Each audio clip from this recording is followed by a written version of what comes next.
이 새벽 우리에게 주신 하나님 말씀은 욥기 42장 1절에서 17절까지의 말씀입니다.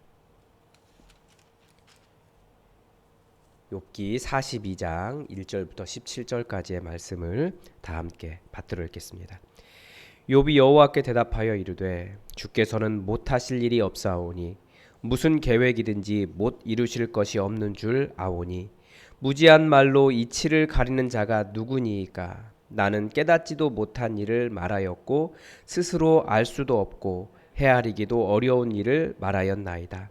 내가 말하겠사오니 주는 들으시고 내가 주께 묻겠사오니 주여 내게 알게 하옵소서.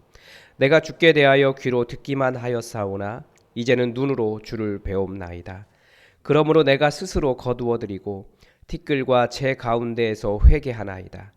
여호와께서 욥에게 이 말씀을 하신 후에 여호와께서 대만 사람 엘리바스에게 이르시되 내가 너와 내 두 친구에게 노하나니 이는 너희가 나를 가리켜 말한 것이 내 종 욥의 말 같지 못함이니라. 그런즉 너희는 수소 7과 수량 7을 가지고 내 종 욥에게 가서 너희를 위하여 번제를 드리라. 내 종 욥이 너희를 위하여 기도할 것인즉 내가 그를 기쁘게 받으리니 너희가 우매한 만큼 너희에게 갚지 아니하리라. 이는 너희가 나를 가리켜 말한 것이 내 종 욥의 말 같지 못. 이에 대만 사람 엘리바스와 수아 사람 빌닷과 나아마 사람 소발이 가서 여호와께서 자기들에게 명령하신 대로 행하니라. 여호와께서 욥을 기쁘게 받으셨더라. 욥이 그의 친구들을 위하여 기도할 때에 여호와께서 욥의 곤경을 돌이키시고 여호와께서 욥에게 이전 모든 소유보다 갑절이나 주신지라. 이에 그의 모든 형제와 자매와 이전에 알던 이들이 다 와서 그의 집에서 그와 함께 음식을 먹고 여호와께서 그에게 내리신 모든 재앙에 관하여 그를 위하여 슬퍼하며 위로하고 각각 캐슈타 하나씩 금고리 하나씩을 주었더라. 여호와께서 욥의 말년에 욥에게 처음보다 더 복을 주시니 그가 양 14,000과 낙타 6,000과 소 1,000겨리와 암나귀 1,000을 두었고 또 아들 7과 딸 3을 두었으며 그가 첫째 딸은 여미마라 이름하였고 둘째 딸은 그시아라 이름하였고 셋째 딸은 게렌합북이라 이름하였으니 모든 땅에서 욥의 딸들처럼 아리따운 여자가 없었더라. 그들의 아버지가 그들에게 그들의 오라비들처럼 기업을 주었더라. 그 후에 욥이 140년을 살며 아들과 손자 4대를 보았고 욥이 늙어 나이가 차서 죽었더라. 아멘. 우리가 하나님을 만난다라고 하는 표현을 자주 사용합니다. 아마 각자가 경험하는 하나님에 대한 경험이 다르기 때문에 하나님을 만난다라고 하는 표현도 이 신앙 전통이나 뭐 공동체 사이에서 다양한 용어로 이렇게 바뀌어서 사용되는 것 같습니다. 아마 하나님과 인격적인 만남이나 뭐 깨달음, 성령의 충만함, 뭐 이런 것들이 은혜 받았다, 이런 것들이 전부 다 하나님을 만났다라고 하는 표현을 각자가 이해한 대로 사용하고 있는 것 같습니다. 이런 용어들 안에는 다 어떤 것이 들어있냐면 하나님에 대해서, 그러니까 대해서 아는 것이 아니라 지식으로 아는 것이 아니라 단지 머리로만 이해하는 수준이 아니라, 그러니까 일반적으로 깨닫는 수준이 아니라 그 무언가 다른 것이 있다. 내가 분명히 하나님을 만났다라고 말할 만한 그런 어떤 개인적인 다른 것이 있기 때문에 그렇게 표현하는 겁니다. 그래도 우리가 그런데 이렇게 다양하게 표현되고 명확하게 딱 내가 정말 누구 사람 만난 것처럼 딱 만났다라고 말하지 못하는 이유가 있죠. 하나님이 그렇게 만나주지 않기 때문에 그렇습니다. 그래서 심지어 사도 바울조차도 우리가 지금은 하나님을 아는 것이 마치 거울을 보는 것 같이 희미하고 머리에 두건을 쓴 것처럼 희미하게 알고 있다, 이렇게 말할 정도입니다. 이 거울이 무엇인지 아시잖아요. 그 고대 청동 거울은 뭐 우리나라도 청동 거울이 있었지만 이게 깨끗하게 보이는 거울이 아닙니다. 이렇게 막 닦아야 이렇게 좀 흔적 좀 흐물흐물하게 보이는 그런 수준의 청동 거울이어서 우리 시대의 거울처럼 깨끗하게 잘 보이는 거울이 아니라 희미한 거예요. 그러니까 하나님이 계시는 것도 알겠는데 그분이 분명히 나 만나 주셔서 뭔가 은혜를 주셨는데 이게 사람 만난 것처럼, 제가 제 아내를 만난 것처럼 이렇게 알기에는 한계가 있다라는 거죠. 그래서 어떤 사람들이 혹은 이단에서 내가 하나님을 완전히 안다라고 말하는 건 하늘에서 내려오신 예수님 이외에는 불가능하다 성경에서 가르쳐 주지 않습니까? 그러니까 이단이 이단인 거예요. 굉장히 오류고 오만이죠. 자기가 아는 이만큼 가지고 깨달은 그만큼 가지고 전부다라고 말하는 것이기 때문에 큰 오류입니다. 그런데 오늘 본문에서 욥이 만난 하나님은 조금 다릅니다. 물론 이 하나님도 욥이 하나님 전체를 알았다라고 말할 수는 없어요. 그냥 이 부분에 대해서 하나님께서 말씀해 주시고 만나 주신 것이지 욥이 하나님 만난 경험 가지고 내가 하나님 알아 다 알아 라고 말하면 진짜 교만한 거예요. 그런데 어쨌든 하나님께서 욥을 만나 주셨습니다. 그래서 욥에게 직접 만나 주셨고 여러 말씀을 해 주셨습니다. 어떤 말씀 주로 하셨습니까? 그 하나님께서 하신 말씀을 쭉 정리하면 창조의 권능에 대해서 말씀하셨어요. 욥은 뭐 여러 가지 질문도 하고 사람들도 욥의 친구들도 여러 가지 틀린 말도 많이 했지만 하나님은 여러 말 하지 않고 창조의 권능만 말씀하신 것 같습니다. 너무나 커서 감히 하나님에 대해서 안다고 말할 수 없을 정도로 하나님은 거대하신 분입니다. 또한 인간의 권능은 하나님의 창조에 비하면 아무것도 아닙니다. 이제 욥기의 마지막에서 사람이 하나님을 만나면 어떻게 되는지를 잘 보여줍니다. 첫 번째는 하나님 앞에서는 회개가 일어납니다. 1절에서 6절에 보면 욥이 하나님의 말씀을 듣고 어떤 깨달음이 일어났습니다. 하나님은 못하실 것도 없고 하나님의 계획은 못 이루실 것이 없다는 것을 깨닫습니다. 반대로 인간은 그렇지 않죠. 그런데 무지한 말로 이치를 가린 자가 누구니까? 라고 고백을 해요. 사실 이 무지한 말로 이치를 가리는 자라고 하는 표현은 욥의 친구들을 가리킨 말이지만 이제 욥 자신도 자기 자신에게 저도 나름대로 하나님에 대해서 안다고 생각했고 지식이 있다고 생각했고 그랬는데 결국은 무지한 말로 하나님의 그 거대하심을 내가 하나님을 어떻게든지 표현해 보려고 했는데 그게 결국 하나님의 거대하심을 가리는 일이었구나라는 것을 깨닫기 시작한 거예요. 자신이 알지 못하는 하나님에 대해서 함부로 말했고 깨달을 수 없었다라고 고백을 하고 있는 거죠. 그러니까 우리에게 사실 이런 자세가 필요합니다. 하나님은 오늘 알고 또 어제도 알았고 오늘도 알고 내일 알아도 또 그 다음날 새로 오신 분이에요. 우리가 말씀을 볼 때도 그렇습니다. 저도 꽤 오랫동안 말씀을 묵상해 오고 있지만 말씀을 볼 때마다 인도하심이 다르고 그때마다 달라요. 그런데 같이 성경 공부하자, 말씀 묵상하는 모임하자 그러면 다들 나는 좀 아는 사람인데 이런 생각을 하는 것 같아요. 그거 굉장히 교만한 생각이에요. 하나님은 매일같이 알아가도 오늘 깨달아도 내일 새로 오신 분이 하나님이에요. 내가 하나님을 알았다라고 말하는 게 오히려 크신 하나님의 그 일부의 나의 시각 가지고 크신 하나님을 가리는 정말 무지한 말로 이치를 가리는 하나님을 가리는 행동이 될 수 있을 정도로 하나님은 거대하신 분이에요.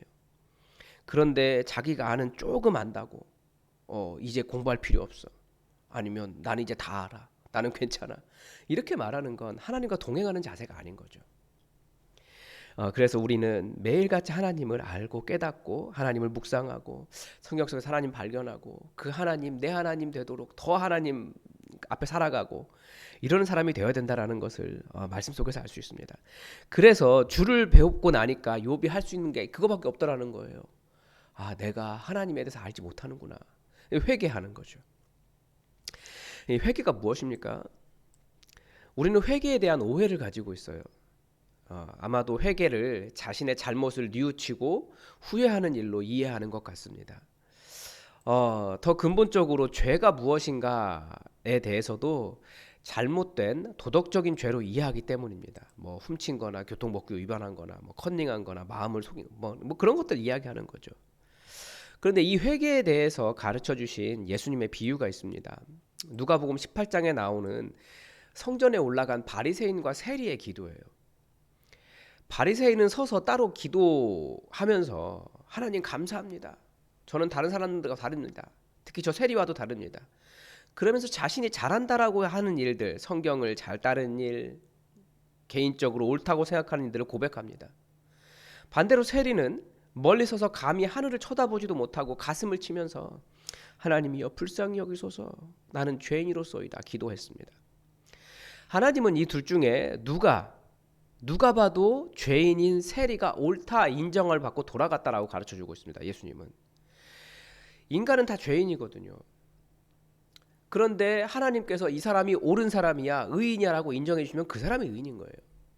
왜냐하면 이건 하나님께서 결정하시는 일이니까. 세리의 무엇이 위선이었습니까? 세리의 기도를 들어보면 이상하죠. 하나님 감사합니다.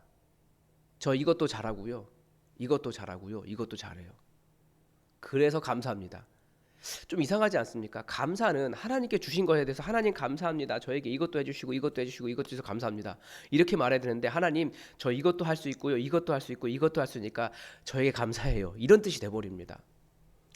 그러니까 회개가 무엇이냐? 계속해서 자기를 옳다라고 말하며 감사한 이유들을 하나님에게서 찾는 게 아니고 나에게서 찾을 때 그 사람 그게 회개해야 되는 일입니다. 심지어 바리새인은 또 어떻게까지 했습니까? 일에 2번씩 금식한다고 하는데 그게 자기가 만든 교리잖아요. 성경에 일에 2번씩 금식이라 이런 얘기 없습니다. 근데 자기가 만들어 놓은 규정 가지고 그거 잘 지켰다고 저 잘하고 있죠. 그렇게 말하고 있더라는 거예요. 그러면서 하나님 감사합니다 말하면서 다른 사람 업신여기 멸시하고. 그런데 세리는 어떻습니까? 자기를 그냥 자기는 죄인입니다라고만 고백할 뿐이에요. 영어로 구분하면 좀 더 쉽습니다. 영어는 a sinner가 있고 the sinner가 있습니다. 어는 부정관사라고 하는데 다 죄인인데 그 중에 한 사람이에요. the sinner는 바로 그 죄인이에요. 그러니까 이 세리는 자기 자신을 그냥 많은 죄인 중에 한 사람의 죄인이 아니고 다른 사람 아무 관계없이 저는 하나님 앞에서 하나님을 알지 못하고 하나님을 떠나 있고 깨어진 자고 하나님의 긍휼이 필요한 바로 그 죄인입니다. 자기를 그렇게 고백한다라는 거예요. 그러니까 죄인됨의 고백은 하나님 앞에서의 죄인됨의 고백은 감히 하늘을 우러러 볼 수도 없고 자기 자신이 누구인지 하나님과 관계가 떨어져 있고 하나님의 긍휼이 필요하고 깨어져 있는 그 죄인이라는 것을 알기 때문에 회개하는 겁니다. 회개라는 건 잘못을 뉘우치는 것이 아니라 저는 정말 하나님의 긍휼이 필요합니다. 하나님의 도우심이 필요합니다 라고 말하며 하나님 앞에서 가슴을 치는 것이 회개라는 거죠. 그래서 욥이 보면 제가 사실은 뭐 잘못했습니다 이런 얘기 안 해요. 그래서 그 매일 성경 큐티집에 보면 그 목사님들을 위한 그 큐티집이 또 있는데 거기에 보면 욥이 당당합니다 이렇게 써놨어요. 이 부분에 대해서. 당당한 게 아니고 하나님 앞에서 이거 잘못했습니다. 이거 잘못했습니다. 이거 잘못했습니다. 라고 말하는 것 자체가 회개가 아니기 때문에 욥은 그렇게 회개하지 않는 겁니다. 제가 하나님을 알지 못하는 바로 그 죄인입니다. 그렇게 고백하고 있는 거죠. 그게 바로 회개인 겁니다. 제가 이것도 못했는데 이제 앞으로 잘하겠습니다. 라고 말하는 것은 이제 그거 못하는 사람을 여전히 정죄하겠습니다. 라고 말하는 그 사람 멸시하겠다라고 말하는 또 다른 죄가 되기 때문에 그렇습니다. 그래서 우리가 정말 하나님을 정면으로 대한다면 자신의 죄인됨을 깨달을 수밖에 없습니다. 하나님 앞에서 자연스럽게 일어나는 반응입니다. 또 하나는 두 번째는 하나님을 만나면 분별이 일어납니다. 7절에서부터 9절까지 보면 하나님께서 이제 욥의 친구들에게 말씀하십니다. 제가 분별이라는 단어를 사용하고 있지만 사실은 하나님께서 심판하시는 거죠. 너희가 욥처럼 말하지 못했다라고 하십니다. 너희가 우매해서 그렇다고 하십니다. 그러니까 몰랐다라는 거예요. 계속해서 욥의 친구들은 자기들이 안다라고 말했는데 하나님은 너희가 모른다라고 말씀하신 거예요. 그러면서 회개를 이제 누구에게 하라고 하십니까? 욥에게 가서 회개하라고 하세요. 하나님께 회개하라고 하는 것이 아니고 욥에게 가서. 우리가 회개한다라고 하는 것은 우리는 자꾸 하나님께만 이야기하는데 사실 회개는 관계의 문제입니다. 하나님은 자기가 잘못한 사람에게 가서 회개하라고 하시는 거예요. 그리고 욥이 그들을 위해서 기도해 주니까, 그들을 용서해 주니까 하나님께서 욥을 기쁘게 받으셨습니다.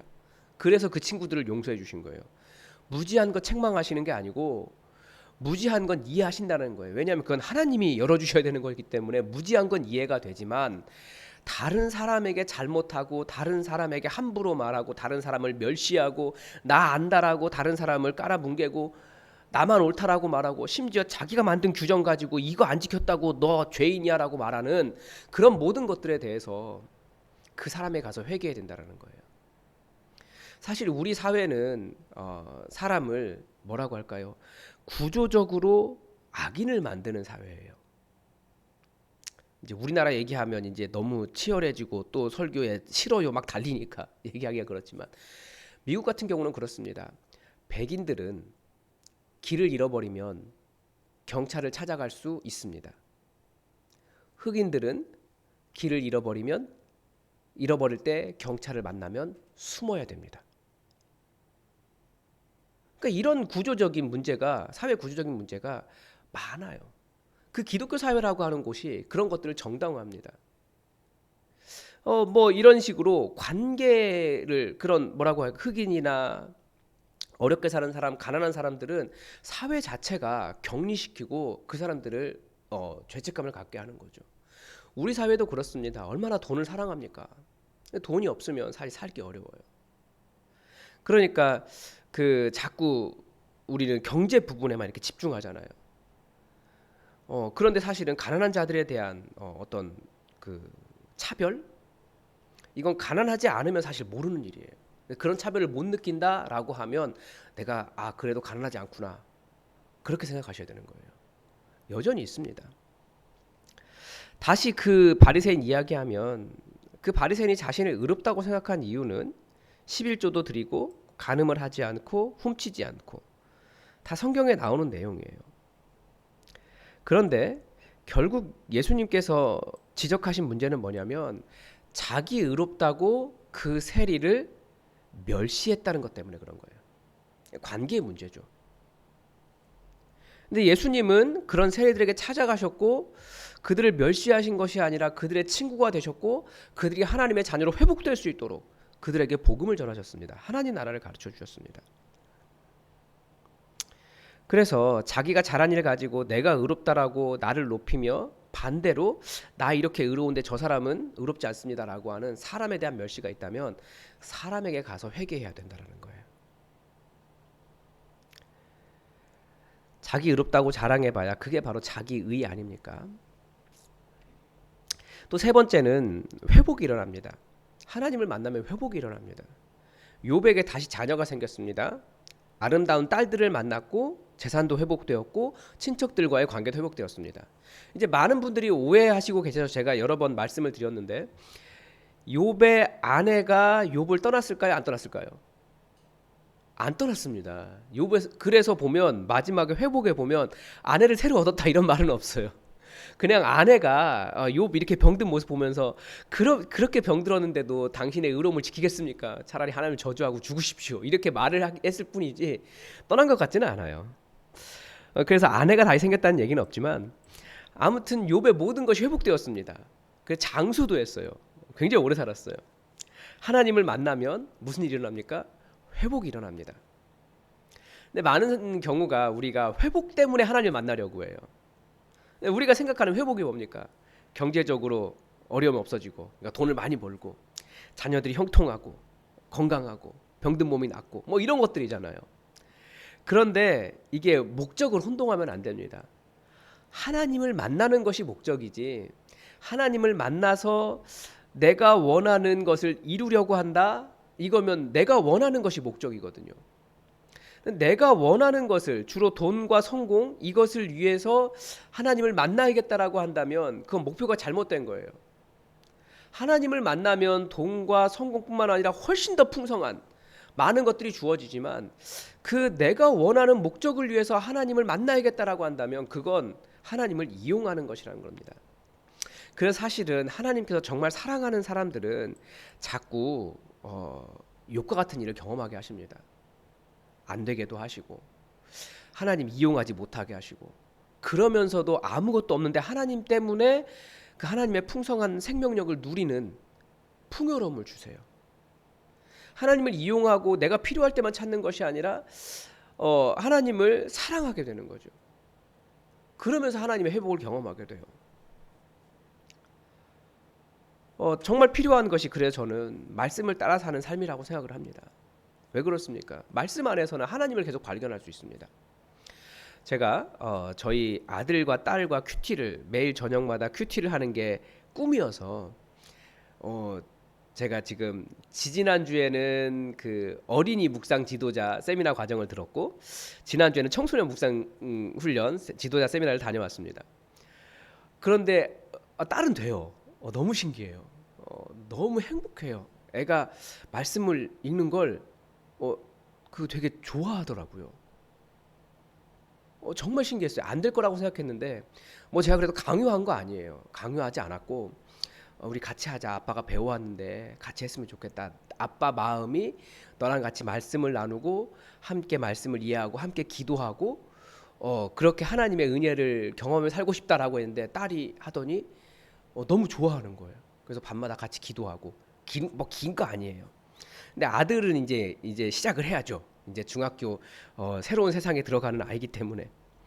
그런데 청소년 묵상 훈련 지도자 세미나 다녀왔는데 거기서 이야기하는 그 묵상하는 아이들 보니까 수능 전날까지도 말씀을 보는 아이들이 있더라고요.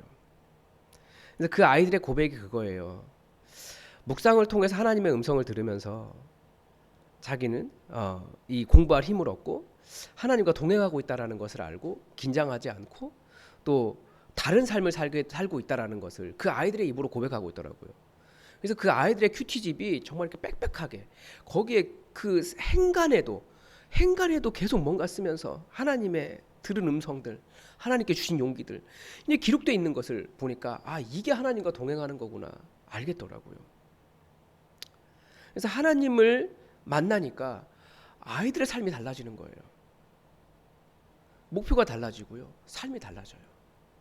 그런데 하나님을 이용해서 내가 원하는 목표를 이루려고 할 때 복음이 변질되고 다른 사람들을 나는 이만큼 올라갔기 때문에 다른 사람들을 멸시하게 되고 관계가 깨지고 회복이 아니라 오히려 그 회복된 것이 독이 되는 거죠.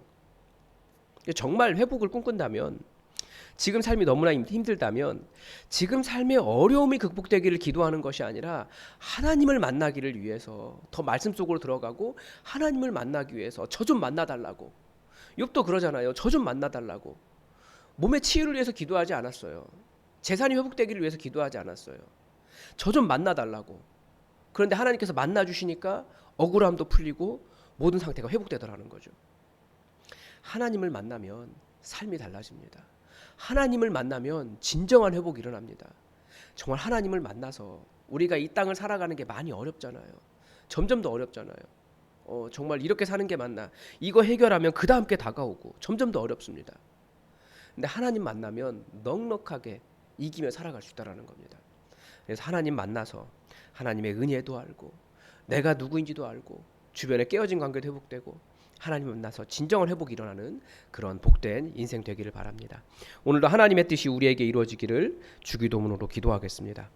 하늘에 계신 우리 아버지, 아버지의 이름을 거룩하게 하시며 아버지의 나라가 오게 하시며 아버지의 뜻이 하늘에서와 같이 땅에서도 이루어지게 하소서.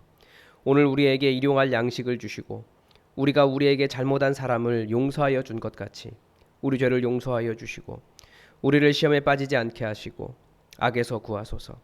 나라와 권능과 영광이 영원히 아버지의 것입니다. 아멘. 여러분 오늘도 굉장히 춥습니다.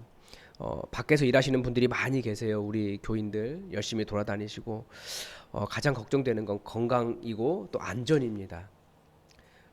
보니까 일하시는 얘기들 들어보면 안전하지 않은 환경들이 많더라고요. 안전하게 하나님의 은혜 가운데 살아갈 수 있도록 기도해 주시고 우리 성탄 예배 준비하고 있습니다. 세례도 있고 그리고 우리 교육부서 아이들이 나름대로 발표하려고 준비도 하고 있고 잘 모르지만 열심히 하고 있어요. 정말 은혜롭고 기쁘고 즐겁고 행복한 그런 성탄 예배 드릴 수 있도록 우리의 예배 가운데 준비하는 과정 가운데 은혜 달라고 우리 교회를 위해서 기도해 주십시오. 내년도 저를 위해서 좀 기도를 부탁을 드립니다. 교회를 위해서 같은 기도인데 제가 잠을 못 자겠어요. 왜냐하면 첫째는 내년도에 행하실 하나님의 일들에 대한 기대와 설레임이 있고요. 그런데 그 일을 어떻게 이룰까에 대한 고민이 있습니다. 결국 여러분과 같이 해야 되는데 함께 교회의 어떤 조직, 운영 이것에 대해서는 저희가 지난 5년 동안 열심히 만들어 왔습니다. 이제 함께 사역하는 것이 필요합니다. 복음을 전하고 정말 복음 때문에 함께 울고 기도하고 사람들을 만나고 함께 어떻게 하면 복음 전하는 교회가 될 수 있을까 고민하고 그런 일을 함께 할 수 있는 우리 교회로 변화되었으면 좋겠습니다. 우리 그런 일을 위해서 여러분, 우리 교회가 교회 지금까지 조직을 만들기 위해서 운영하기 위해서 많이 노력했는데 이제 복음을 전하는 진짜 이 춘천 지역을 복음으로 변화시키는 그런 설레는 일 감당하는 선교적인 교회 될 수 있도록 여러분 우리 교회를 위해서 함께 기도해 주시고 이 일을 함께 할 수 있는 동역자들이 계속 일어날 수 있게 해달라고 여러분 기도를 함께 해주시기 바랍니다. 다 함께 기도하겠습니다.